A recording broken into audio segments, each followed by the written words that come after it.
स्वतःचं मन आणि इतरांचं मन जपून बाळाला समजून उमजून आणि चांगल्या पद्धतीने चांगल्या विचारातून घडवण्याचा कालखंड हा असतो.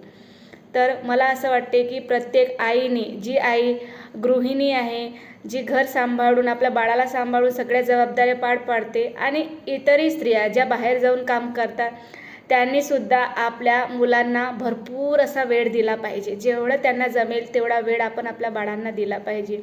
मी गृहिणी असल्यामुळे अगदी 2 महिन्याचं बाळ असल्यापासूनचं आतापर्यंत, आज माझा बाळ 2.5 वर्षाचा झालेला आहे. मी एकटीने त्या बाळाला आज 2.5 वर्षापर्यंत इथपर्यंत पोहोचेपर्यंत मी त्याचं आज पालनपोषण केलेलं आहे. मी माझ्या पद्धतीने माझा बाळाला घडवलेलं आहे. प्रत्येक आईवडील हे आपल्या बाळांना आपल्या पद्धतीने घडवत असतात. तर अगदी 2 महिन्याचं बाळ होतं तेव्हापासून